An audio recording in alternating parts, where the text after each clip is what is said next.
right, it's just going to take a few seconds.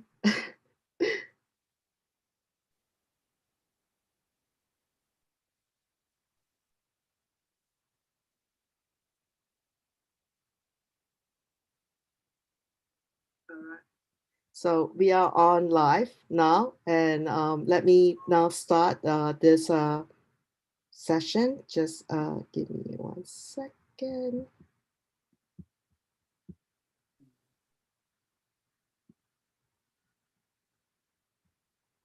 We were just joking before the session starts how many buttons we have to see in front of us.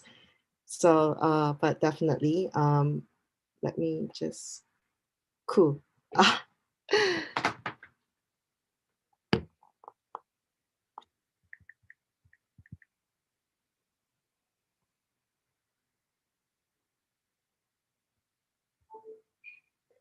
So I'm going to do without my notes. So too many buttons and I can't find my notes in front of me, but I am so excited today. Let me welcome everybody to the last day of the Web Innovation Week. I am Rachel Yeager. I am the head of W3C New York Metro chapter and also the executive director of WebInnovationX, global think tank for digital transformation. Today, we have a very exciting forum, which is the Workforce Forum. We are going to deep dive into interesting topic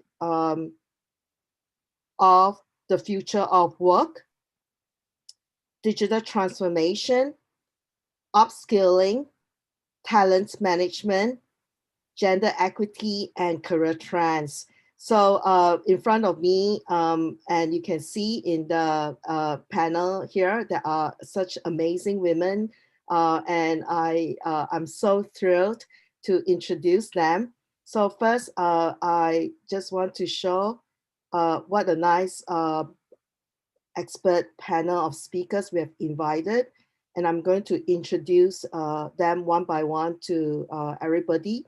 I woke up this morning and say that, wow, you know, this is such a fantastic group of women and I just want to be with them. So I squeeze myself in between them so that I'm among, you know, the best of the best, you know, of the ladies here. And, um, and I want to first introduce Christy Wallace, of course, CEO of Elevate Network, really the premier network for women. I'm so thrilled that she's with us. Um, and I have here, of course, Anis Hasnan, Chief of Staff, Diversity, Equity, and Inclusion at Google.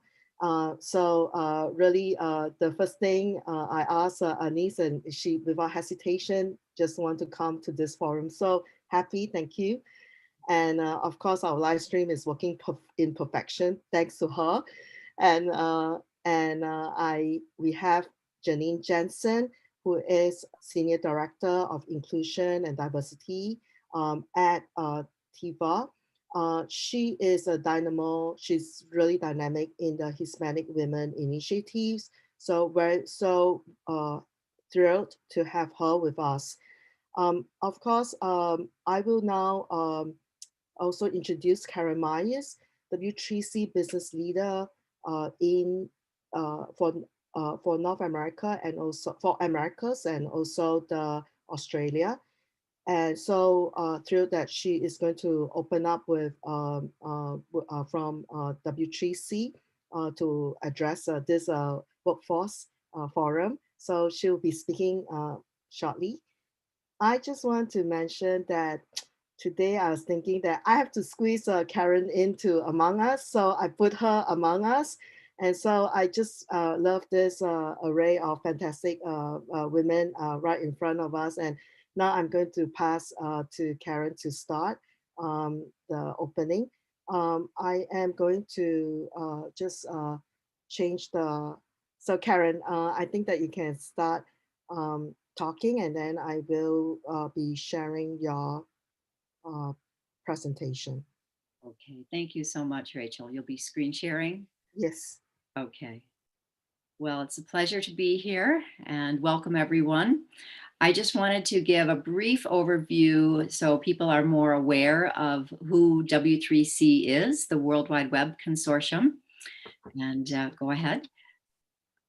And part of our network is doing outreach and helping to broaden our own community through the chapters program. And we're just delighted that Rachel has launched the New York Metro chapter. So W3C is the steward of global web standards, and we're also grateful, I think, in this digital world right now through the pandemic to be able to use our computers and to use Zoom and WebEx and all of these online tools to be able to do our work and continue. And so much of this is because for the past nearly 30 years, the World Wide Web Consortium has been building standards to be the foundational building blocks that make the web work. Go ahead. And so the web is built on royalty-free standards. You don't have to ask permission. You can just take the building blocks, HTML, CSS. Anyone has a right to build websites and implement components without any fees. And that was the vision of Tim Berners-Lee, our founder. Next slide. So we focus on three core areas of our business. We continue to expand the core capabilities of the web. We are very focused on inclusion and web for all. I'll say a little bit more about that, and also industry vertical application areas. Next slide. So in terms of the core web platform, I mentioned HTML. It's one of the founding building blocks that enables people to build websites. And it is a cornerstone. We have millions of developers that use our tools, and we continually have new technologies, new groups that are working to accelerate how the web works on mobile devices, on televisions, on any device, web of things. All of these core technologies are being built at W3C right now. Next slide. So I mentioned Web for All. We have 4 very important initiatives to make sure the web is accessible to anyone with any sort of disability, whether it's cognitive or physical, blind, hearing impaired. Many of you don't think about it, but that is a huge population globally. And there are millions of people who have different kinds of disabilities. And even as we all age, there are new areas that we find that we need to be paying attention to. So for example, right now I enjoy watching movies streamed online with subtitles. It's just easier. Sometimes the music's too loud and you miss some dialogue, but for people with a disability and they can't hear, that's really essential. And that's one of the technologies that we developed that actually got an Emmy Award for streaming media with captions and subtitles. Also, internationalization. We need to make sure that the web can render in all different languages so people are included and that they can read, whether it's up and down in Mongolian or left to right or right to left. So those are very important functions for the web. We also look at privacy and identity and make sure that we have more privacy protecting features for the web. And security, of course, that's very key to make sure websites are built securely so they reduces the risk of being hacked. And then finally, next slide, industry vertical applications. Next slide. So these are some of the key vertical areas that we're developing applications for different industries. And one I'll just highlight is that we focused on this week is advertising. We're improving privacy functioning of web advertising and working on a new model because Google had announced that they're going to eliminate third-party cookies for cross-site tracking. And so we have to look with the community and work really hard to come up with a new ecosystem so that the whole advertising community can benefit on the web. So again, these are just one example of many. Gaming, smart cities is a new initiative, digital publishing, so you can read. Also automotive and transportation. We're developing vocabulary so that people can describe whether or not a building or public transportation is accessible, for example. So a lot of different initiatives going on at W3C. Next slide. Oh, go ahead. So just very briefly, how does W3C actually work? Well, we are a membership organization and we have people from all over the world, many different organizations, researchers, universities, large companies, and even some invited experts. And we organize into 4 different types of groups. We have a working group, which is for standards work. That's the only one that's chartered for standards, and it does require a membership. Interest groups focuses on different use cases and requirements, which also does require membership. But more recently, we've started business groups as discussion fora for industry verticals. And that's proven to be very, very popular. And finally, community groups. Those are totally free. Anyone can start a community group. And they're for incubation, innovation, and inclusion, which we're going to talk about next. Go ahead. So one of the community groups that we have is very focused on making sure that W3C creates and sustains a very positive work environment. And with all different people from all over the world, certainly language challenges, cultural challenges, we're all very sensitive to that, and we have been for many years. But we realized we needed to do better and to also encapsulate our code of ethics and professional conduct so that everyone is aware of what our standards are ourselves for a very professional environment. So we've had a lot of people working in the Positive Work Environment Community Group developing these important tools for us. Next slide. And then we also have another community group. And again, anyone may join these and participate. And they're focused on helping W3C become more inclusive and diverse. So I'll be very honest, it's been historically a more male-oriented technology sector, and we're working very hard to have much more inclusion and diversity, not only with women, but all types of minority groups and people from all over the world. And so we have different feedback mechanisms, and we're developing scholarships now so that people can attend events. That was when we were in the physical world, but we're also working on various programs to attract and help engage more people with diverse backgrounds. So we, as a technology organization, are very aware of the need to continue to do this. And I'm delighted to be in conversation with so many other esteemed women in this field. This is not my particular specialty. However, we're very aware and trying very hard at W3C to be an inclusive and diverse community. Next slide. So we hope you'll join us if technology and standards and web is interesting. We would welcome everyone. Thank you. Thanks, Rachel. Thank you, Karen. Yeah. So now we are going to move to the panel discussion. Thank you, Karen.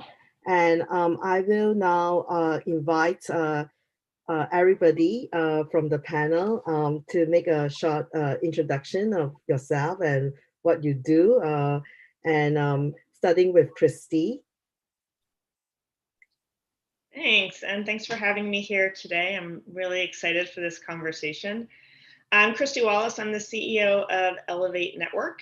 I'm also an angel investor and advisor to start nonprofits in the gender equity as well as the workforce development space, an advisor to UN Women, as well as an advisor to the Villanova School of Innovation, Creativity, and Entrepreneurship. So all that is to say is that equity and equality is my passion. Creating systemic change and looking at the intersection between nonprofits, between education, between business is critically important as we look to make progress and move forward. During this time, Elevate Network, which is the largest community of women in the workplace, has been working hard to continue to make connections and impact for our community. With 150,000 women who span geography, career stage, industry function, as well as a diverse array of identities, we were really challenged to think about how do you make such a large community feel small? In a time when we're zoomed out and we are feeling disconnected, what are the ways in which you can really make those meaningful connections that help support women in the workplace, that help support us as leaders, as managers, as caregivers, and as humans? And so we've done such great work around cultivating our Squads program, which is an online peer mentoring program. It's a 12-week-long program where thousands of women meet for half an hour a week with a small group of peers to directly address their challenges and goals and to overcome them. During this time, we launched our Squads program specifically for leading during times of uncertainty to ensure that our leaders are armed with all the tools and support that they need. We'll be launching our next cohort early next year. We've also been doing a series of roundtables aimed at how we create conversations that are expert-led and supported by peers that go deep into discussions around navigating these times. We have roundtables for business owners, for executives, for working caregivers, for managers, and beyond. So it's really become important to us as we think about how we support our community. It's also thinking about the innovation, the creativity, the progress, and how you build networks, how you build impact, and how you continue to support women in the workplace and change the face of business. What a great message, Christy. Thanks for sharing. Next, we will have Anise. Do you want to, you have to unmute yourself, yeah? Sure. Thank you for your patience. I'm just muting off and on because there's a lot of New York background noise behind me. So good morning, everyone. My name is Anise. I've been at Google specifically for about 6 years now, but have spent some time working in nonprofit, working in a university setting. And my work has taken on a lot of different shapes and forms, but very similarly have always upheld an equity and inclusion bent to everything that I do. So I've spent some time working in HR, working in the business side of things as a program manager, and I currently focus on organizational change work that really centers diversity, equity, and inclusion across the systems and structures within Google. So that can be in hiring, it can be in progression, it can be in efforts we're making to retain talent, and then organizational culture as well. Thank you, Anise. Yeah. Next, Janine. Thanks, Rachel. Hi, everyone. My name is Janine Ting Jansen.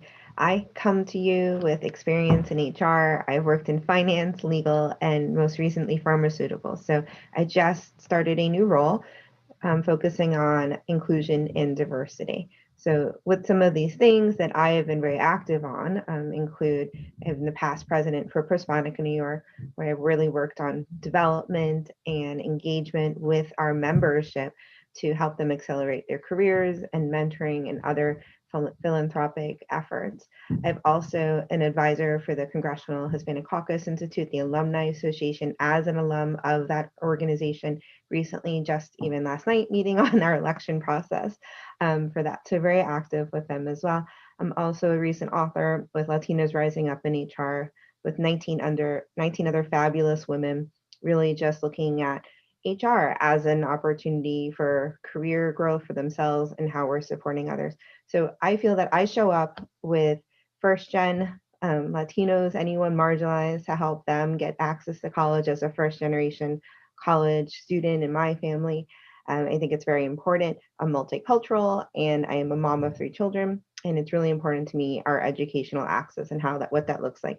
Some of the things that we're going to be talking about today are near and dear to my heart with future of work, where we're going, the population, rapidly expanding, how we look at the buying power and how we treat these communities. I'm really excited about joining Teva because there are so many different products and access items that they're looking at on how to support the community. And with this important year of how COVID has impacted, particularly people of color, in the now as we go into another very long winter.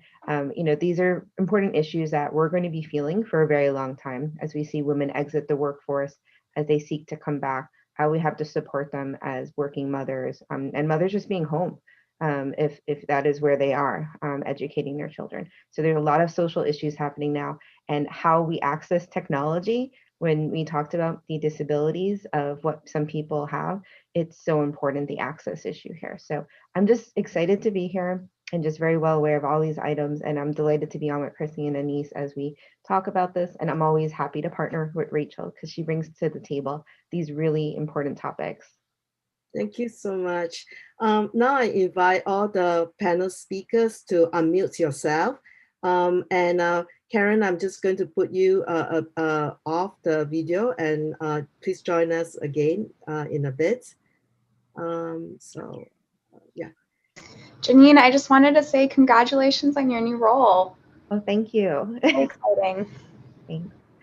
So good. So all of us can unmute. Anise, you can unmute. So I think that we can bear with the background noise a bit. Okay. It's our new normal. I also have 3 children who are currently homeschooling in the background. I just hear like. I have another 45 minutes before my noise goes up. Okay. Timing. Yeah, yesterday I was because 2 days ago we have a forum. We talk about some of the noise filter that can program, and I said I want a noise filter for my husband. Like he asked me like cook dinner now. So anyway, the question is, so this is definitely a conversation. So thrilled, that we can have this session on Friday. So what does digital means really to all of you, right? As individually, as we share all these funny stories, and but what does it mean in the workplace about the future of work, and also digital transformation that you hear all the time. So anyone wants to share? I mean, I have strong thoughts about this. So if I can jump in, and I'm sure you both have things to add on. I think with what we're experiencing right now is this year has taught us about how we can all connect virtually. But I think the challenges with the 5 generations in the workplace are particularly, we have to be aware of what each generation is focusing on and their opportunity is. We're talking about the kids accessing, but there's also my dad's at home right now working from home, and he doesn't like it because he wants to be in the office, right? And there's different ways we access things and use things. We're using Teams, right? And some people know what a wiki is and how to embed files, and some people don't. And there's also how we learn, right? If, this morning I created like a whole whiteboard effort of the strategy I'm putting together, right? And I'll convert that to PowerPoint. But some people like to use a pen and paper, and using the Zoom and the digital, it can be very exhausting. So those are different things where it's when we're as professionals, doing outreach to the community, or as for myself, as I see myself, inclusion, diversity, and HR professional, it's where I have to speak to all these audiences all the time and think about their learning opportunity. And if we're not doing that, we're challenged. And then when I think of the Latino community, their buying power is going up all the time, as other communities are. And the way they're spending their money and they're spending their time is on their phone. So how are we reaching those communities when we're thinking of branding our products and sending it out there, and interacting with one another? I think that's another item that has to stay on the forefront of how we're accessing. So I love what Karen said about closed captioning, because for me personally, I think of how I can take in learning or presentations with closed captioning with my kids in the background, and I don't have to put the voice on. Yeah, I mean, I think a lot of what we're observing and going through together as a society in the US, worldwide, is, this disruption to an assumption that one size fits all, right? So already in this conversation, we're only about 30 minutes in, and we've talked about how there are different accessibility needs, right? Depending upon what someone's, physical needs or disability needs might be. We've brought up that there are intersections of race here, right? Race and gender and accessibility. So this could even be like, is a home environment supportive of being digital? I think there's another layer that I think through at times, because Google offers digital products, of how are we even designing these to kind of think through things like that. And so for me, I think what's very exciting is somewhat through, an unavoidable force now, companies are having to reconsider what does it look like to receive feedback from our employees, to receive feedback from our organizational members, and really listen to it and address it, right? Because we're no longer in positions where, you know, we can afford to just continue ignoring it, right? There's going to be continued impact on these businesses themselves. And unfortunately, it seems like, you know, when things start impacting the bottom line, there's a little bit more urgency to do something about it. So I think when we talk about, at least for me, when I think about what digital means, I think, you know, it's not neutral, right? It both has the potential to disrupt some of the challenges that are disproportionately experienced by women of color, by disabled women of color.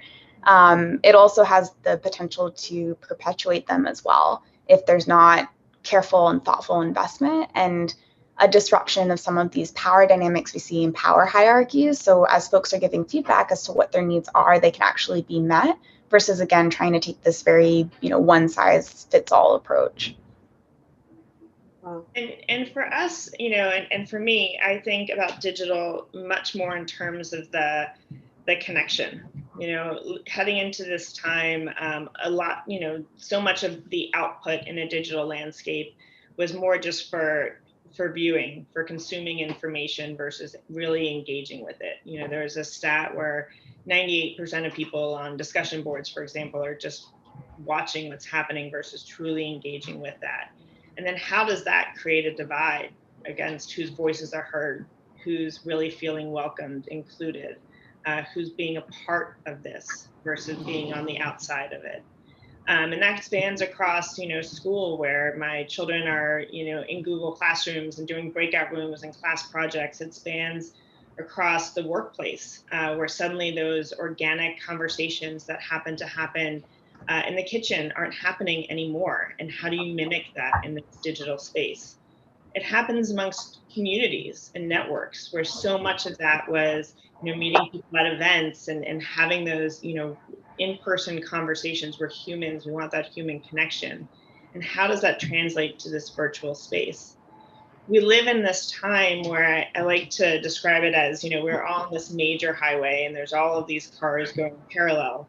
And then COVID hit and we all moved into the exact same lane. And there was a lot of noise and there was a lot of overwhelm. And it's a ripe opportunity for us to redefine what digital is, how it creates connections, how it can be inclusive, how we look at it through the lens of progress and creating real change, creating meaningful relationships in this landscape. And it's things like now I'm like, all right, we all know each other. This is great. But I hope our community, those listening, are feeling engaged with this conversation, ask questions, put stuff in the chat. Like, let's use all of these moments as a time to build those relationships, because it's those connections and those relationships that help connect to support, that connect to opportunity, that create change, that create awareness. And I think we are in an important time right now to really take digital from something that is just for consuming information to something where we're really engaging with it, where we're meeting other people, where we're learning and we're growing. And Christy, what you're talking about is so important too, because when I think of when you're saying these things is the accessibility is not equal. Right? Yeah. The equitable access for this is not equal in just simply the physicality of it. Right? We don't have, some people do not have the ability to silo their children off from themselves as they're working, right? They don't have childcare. You know, they're scared of COVID, or they have to actually work out of the home, both parents. And what does that mean with who has the child and is doing the work? So there's the network accessibility, actually having a device that supports all of the platforms that we're using. Even with my children, their teachers are using multiple platforms, right? And I call myself IT mom sometimes. And they've been on Zooms where things are going wrong, and I'll get my mom, she'll fix it, because there are 30 kids on the Zoom and they're not sure what to do. And it's flattering that they think of me that way. But I think of everyone else who is not able. They're not aware of, right, of different tips and tricks for navigating. And that expands into the professional environment, right? How we communicate with each other and continue to network and take the place, fill the space that we're missing with these events. You know, how do we navigate that and share things with each other, just to develop amongst each other? So there's definitely something missing, and that's going to impact our innovation and technological expansion. And there's also, just to jump to another topic, is the artificial intelligence, the way that we're working, it's changing so rapidly. And we're constantly looking for those different voices to influence, because we realize and we know that bias is creeping in with all of these things. So there's one, how do we fix that? But then there's just the awareness around that in the community, and how we get that word out so that people ask more questions and they're more aware of the way we're developing technology.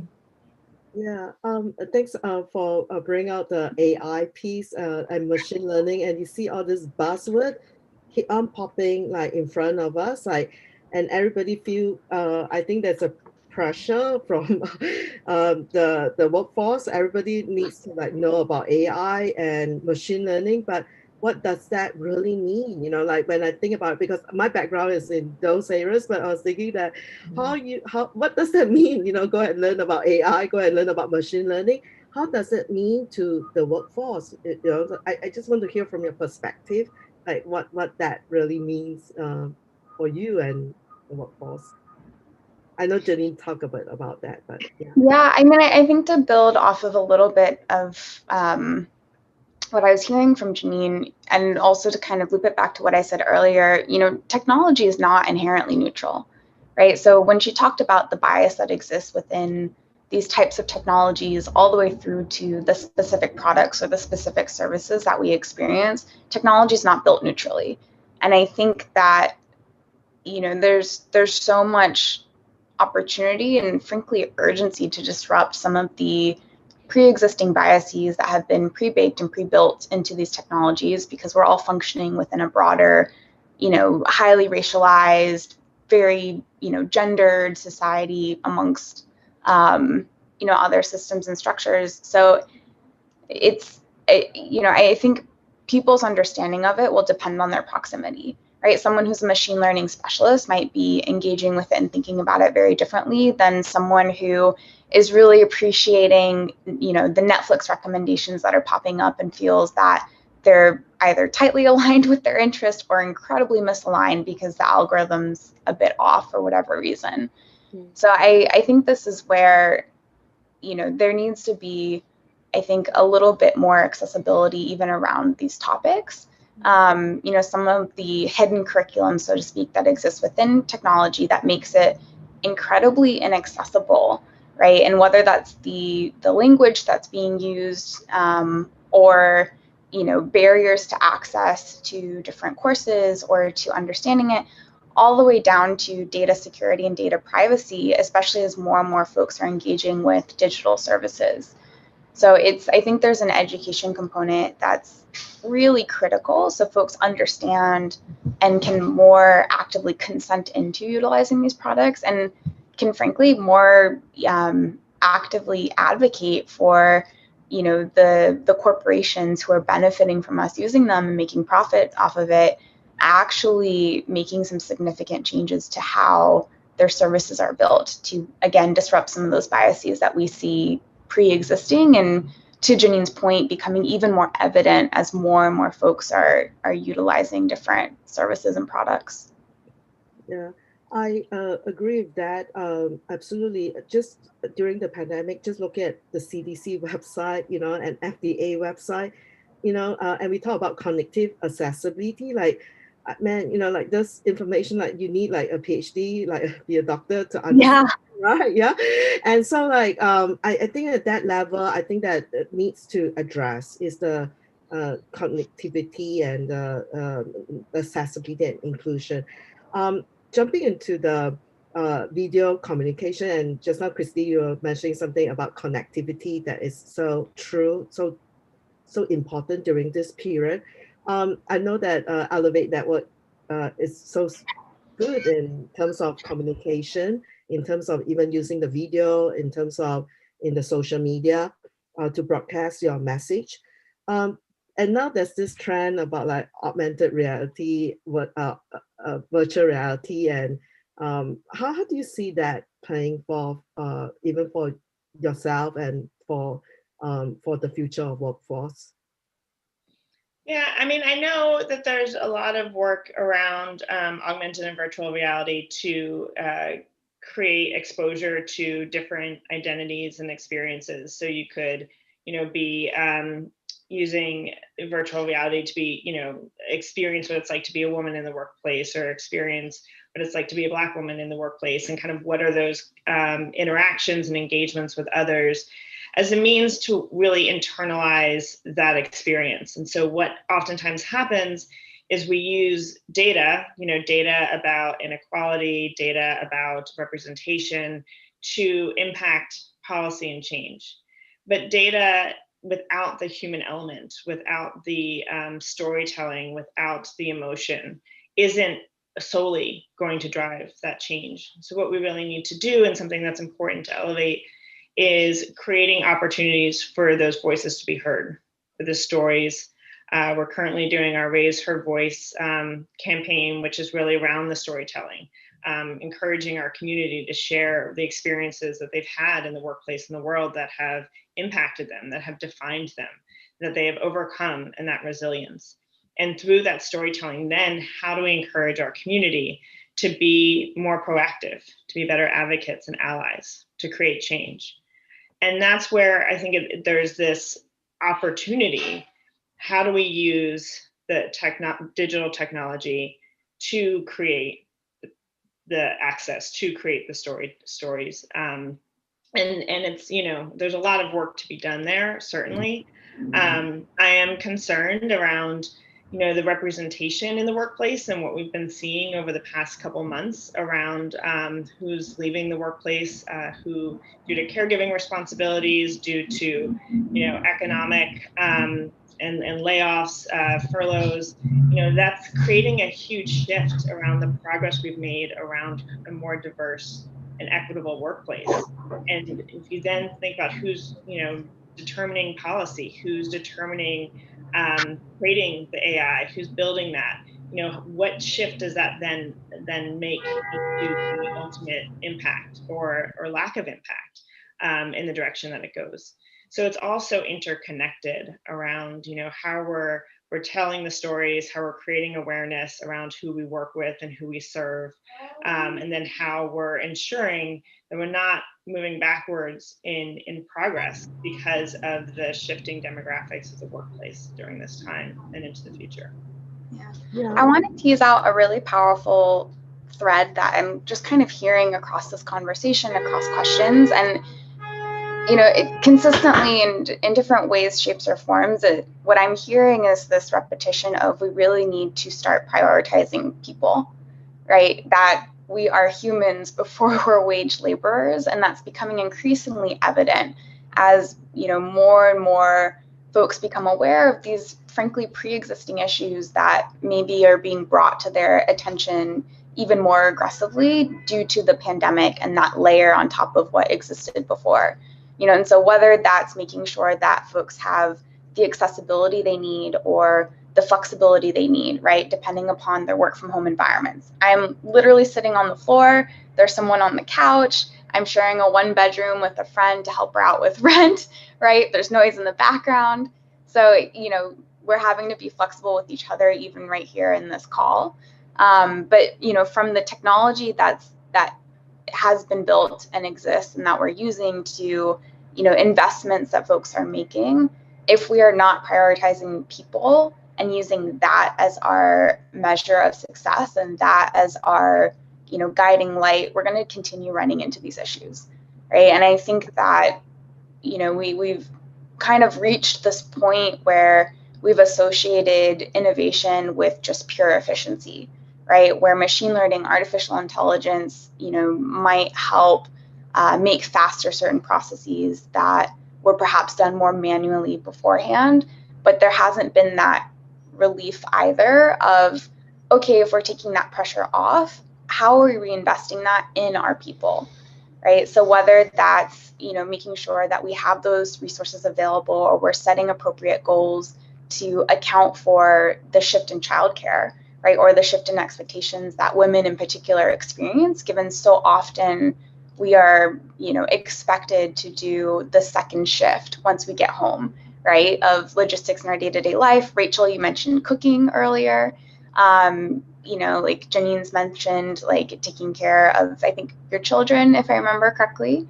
So I think there's a really powerful thread here that I just want to make sure we're also explicitly bringing forward of there is a really, really immediate and urgent need that existed before this pandemic to start prioritizing people and to start investing in each other. And that's what I'm kind of hearing repeated over and over again, right? Is if we remain disassociated from each other as humans, we're going to continue to see, you know, the issue surface of how do we maintain thoughtful relationships, right? When our communication moments and communication styles and communication access has shifted, right? How do we maintain our relationships when, you know, some folks are carrying some very heavy burdens, right? Some folks have incurred some extremely difficult traumas during this year when we look at, you know, how healthcare intersects with race, gender, and class, and who's experiencing a lot of death around them. So you know, it's something that I'm hearing kind of across this conversation, and I want to make sure it's explicitly part of it as well. And I think, Anise, I just have a couple of points. I think you're spot on. It's about the people. And with that, I think it's three different audiences. There's the engineers, you know, person making the product, right? There's those influencing them in a company of, you know, where they've designed something. And then there's the users, and those are all of the different people. But I think what COVID has shown us is that these little, the fringe of the gap that was there before, it's exacerbated right now because we've all been forced to go to the virtual now, and that's okay. But what we have to do is sound the horn, and I hear you saying it too, is sound the horn now so that we can start to really address these gaps, because they're going to continue to be exacerbated and just deepen, because we're not we know there's a gap with STEM majors. We know that in the educational gap, and we're all doing a lot to help that, right? But there's also the how do we support the working mother, the working parent, with all they're experiencing. And there's no good solution for that right now because of our health pandemic. We have to support everyone, you know, being home more often, and that's taking away a lot from our children's progress academically, but from also our parents' well-being, just, you know, navigating that. And there's so many different impacts with that. So we're going to continue to see these gaps, but having awareness and having that courage to talk about these topics so that we can continue to get some more support on them is important, so that our companies can develop policies to support everyone. Yes, I believe this is a topic that really, I think there are now numbers showing how many women are leaving the workforce, right? Because they have to take care of their families. And is there some um, do you think that it's a worthwhile effort to look into special tools or special uh, help or special network to assist women during this period of time? Um, and I just want to be also open to include there are also men who are parenting and also need some help in this, right? How do y'all see this? You know, personally, I see it about going to your tribe of people that you're currently close to and just talking about it more openly. You know, I think one of the other underlying issues here is mental health and well-being of others. So it's kind of going back to how are you? Are you okay on a basic level? And then going through the priorities of what you're navigating. So I think there's just this openness that we need to have more of, because this will lead to, you know, how can you navigate this tech? What are you experiencing? And just being really willing to put yourself out there. I think sometimes as individuals who can do many things, that we're sometimes very you know, hesitant to admit to when we can't do everything, right? So I think just talking more, and really just all of us even just being open to supporting others when they need it. Excellent. Yeah. Go ahead. I was just going to say, I mean, so I think about this in a few different ways. As the CEO of a company, it's been hard to understand how best to support my teams, how best to create communication structures and boundaries, and we realized that no one was taking vacation because there's nowhere to go, but people need, you need a break. And so we've tried hard and with a lot of input from our teams around, creating structures. We have a mental health channel in Slack where people can share how they're feeling or resources. Our HR department's been great about reinforcing the resources we have available for therapy or whatever someone's looking for. We have regular community hours where we're able to talk about what's happening in the world and how it impacts us. It's a way to offer support, to be aware, to bring that human element into the workplace, and to understand what's weighing on others who may have a different identity than you and that you're not as tuned into but should be. So we've been doing a lot to really support the individual. But then when we think more broadly about our community, and when I think even about myself, yeah, it's been a hard time navigating what's happening and trying to balance it all. This week, I was on one of our roundtables with senior executives where we were talking more explicitly about how we're setting ourselves up for success in 2021 as professionals. Like, what do we want to achieve? How do we hold each other accountable? I was on a roundtable with working parents where we were saying, when it gets cold, like, how are you going to entertain your children, and how do you create, boundaries within the home to kind of manage all of this? None of us have it figured out, but having that kind of support, knowing you're not alone, and crowdsourcing different ideas, different perspectives, is a way in which we can really come together as a workforce and as a community to do more to support each other, to hold each other accountable, to lift each other up. And I think that back to, as we talk about digital and we talk about equity and inclusion, we talk about different circumstances and experiences. It's about that intersectionality, that ecosystem that you create in this digital environment, where you have that village to lean on, to learn from, and to feel supported by.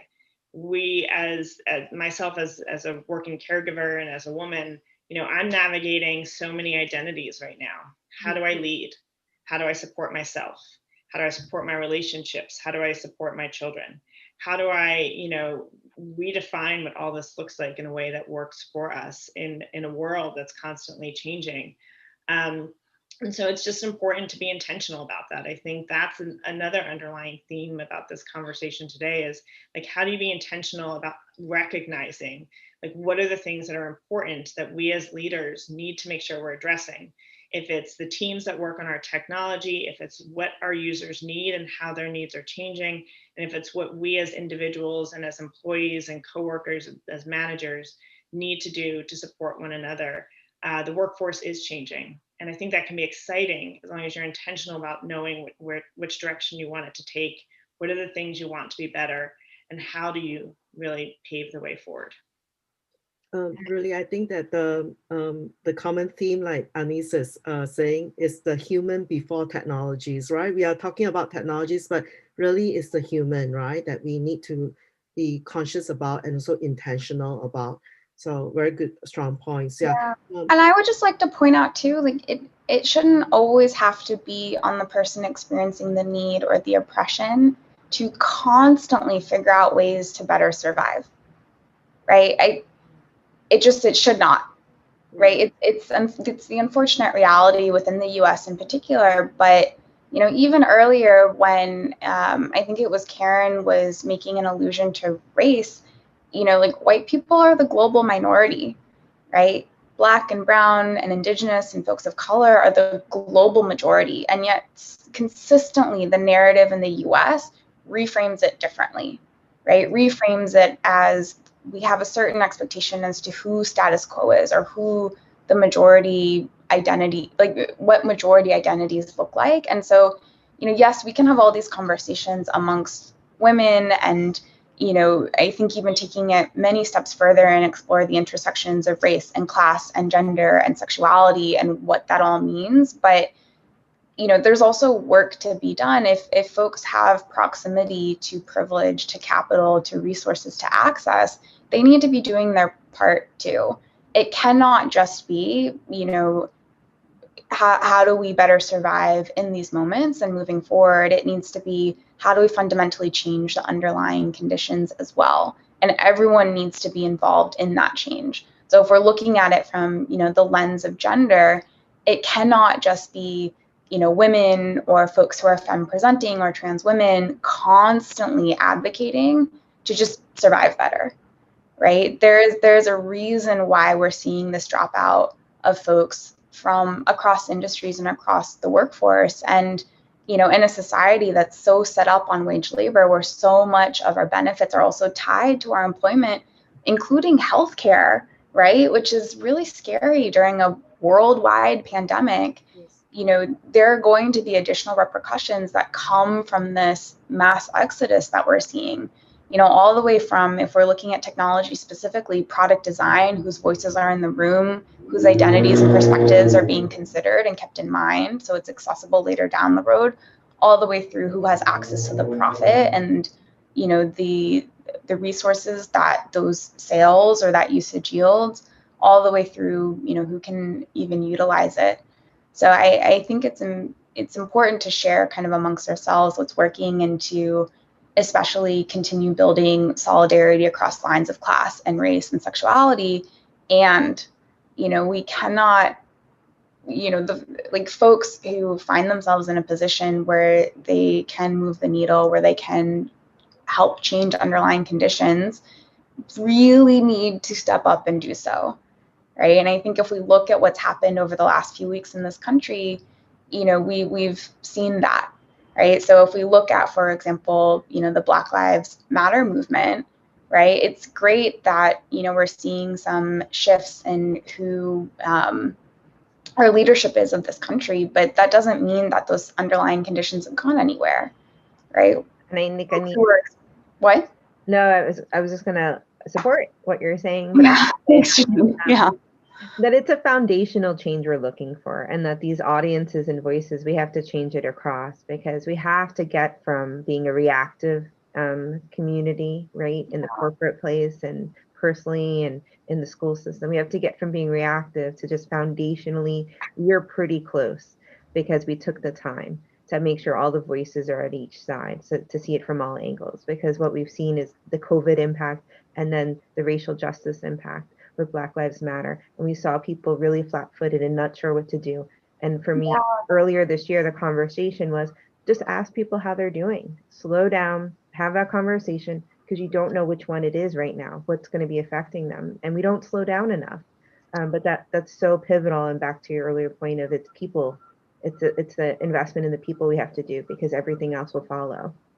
Yeah, and I mean, like, Rachel, I love the work that Elevate does. I've participated in it. Friends of mine have as well, and it's been phenomenal, right? And it's helped me develop skills, build relationships, kind of share information across the board. And it's still the reality that the majority of business leaders that I work with trying to drive organizational change around diversity, equity, inclusion are straight, cisgendered white men. And when I step into those spaces and I'm showing up with, additional years of education that I've built informally, formally, through lived experiences, sometimes through just trying to survive in different environments and in our society, they have not built that. Yeah. Right. And it can yield a reaction and a guilt and a shame on their end, rather than I'm also invested in building towards something better than what we have now, because what we have now is not working. Mm-hmm. So it's one of those things. And I bring up Elevate specifically because it's so incredible to have those shared spaces, and they can be so healing. And I need folks outside of those spaces, frankly, to step up and to do a lot better. Yeah, I want to echo this, because I also grew up working with men instead of, and it's very refreshing when joining Elevate Network, that I can be among women to talk and to learn about their points of views. And I think I just want to point this to Christy, because the notion of surviving, right? I mean, I think it's very important. It's not just to survive, but to all of us are, I believe all of us are very competitive women here and human being here. So I want to see the notion of being excellence, the best we can, right? And I feel that Elevate does create that that network, right? And I just want to throw it to Christy. And we are all complimenting Elevate Network, so I'm sure you've got a lot to share. No, I mean, thank you for all of this. Christy, sorry for referring to you as Rachel. Sorry. sorry. But I mean, one thing I think is really important in this conversation is to redefine excellence and redefine success, because I think that that's something that is very that excludes a lot of people. Like, each of us has our own definition of success, and it may be just to make it through the day, or it may be to get food on the table, or it may be to lead a Fortune 500 company. But what is important there is, being able to define success for yourself and having the people that will support you in achieving that. Because it's not an individual sport. It's not, you're not going to get there on your own. So that's what we really try to do, is to reframe, how we can all find success in our own lives, how the journey to get there is not always easy, and how you support others in achieving that. And if we look at how we change the face of business, and changing the face of business changes the products you make, the impact you have, the innovation, the customers you serve, then it's about how we first and foremost bring it back to the human and how we support that human, which I love that theme in this conversation. And do more to ensure that we are all finding success and able to achieve that. On that note, I do want to give a quick plug. So, total transparency, I'm an advisor for the publication, but there is a recently launched diversity, equity, and inclusion publication titled The Filament. So FILAMENT. And they do a phenomenal job pulling together case studies of what they're seeing is working, not working. They take a very, hypothesis, what we tried, what failed, what went really well approach. While also sharing just tidbits across industries. So if there are folks on this call who are thinking to themselves, what can I do next? How can I take this forward with me back to the spaces I'm involved in? What are some tangible things I can have access to? Would strongly recommend subscribing. Total transparency, I'm an advisor, so I believe in the publication, but I think it's worth it, because it starts taking what we've had a conversation around today and making it very, very tangible, right? Because I think that's also where I see some gaps too, is, how do we take, a need, for example, to build this sense of community, amongst women, and translate that into something like an Elevate, right? That is actively addressing this and actively, trying to dismantle some of these very archaic definitions of success that were designed with a very, very, very specific set of identities in mind that does not encompass the diversity of our communities or our workforces. Thank you. I know they were running a bit later. I just want to quickly address some questions in the audience. It's about translation in different countries. So definitely, I know Karen Myers has actually answered that question. There is some W3C standards that address that, and also internationalization. And actually, the ironic thing is that the majority user of the web is actually from Indonesia. There is some numbers that shows that, and that part is still undergoing, like doing the internationalization standards over there. So so it's to the point that who is the majority, right? You know what I mean, in this ecosystem, right? And how we can be successful together, and how we work together in that. On the web, right, on the digital transformation.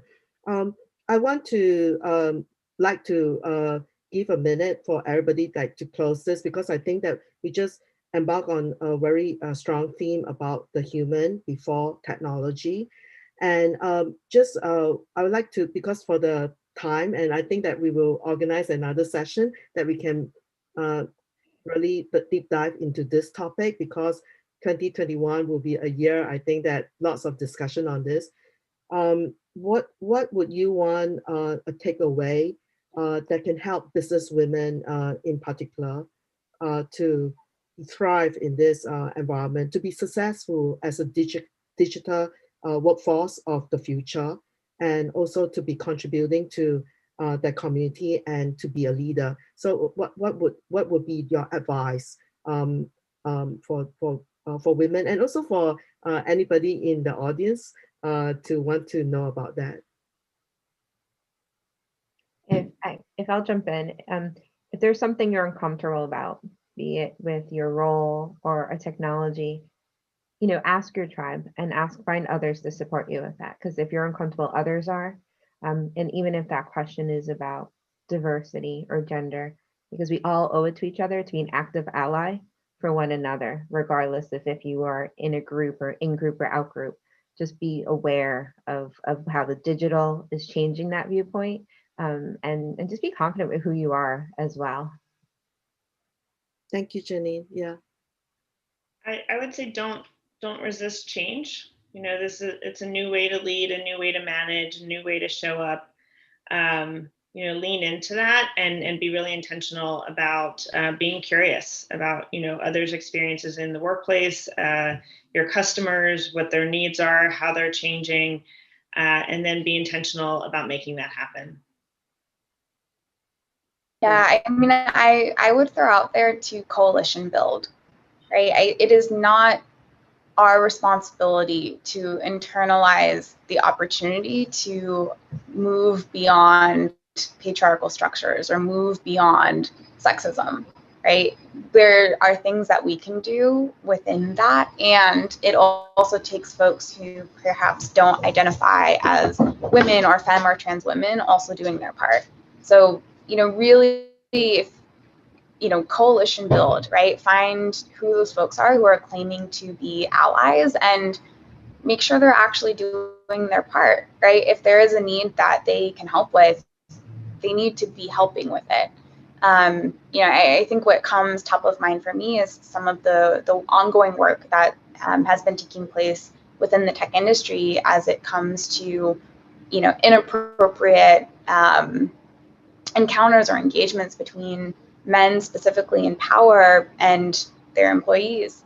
And when there was the women's walkout and some of the coalition building that's happened across tech companies, it was not just women who were advocating for themselves in pockets and in niches and spaces. It was women across the board also working with those who had some access to privilege in that moment. So as much as possible, please don't feel that you are alone and that you have to go it alone.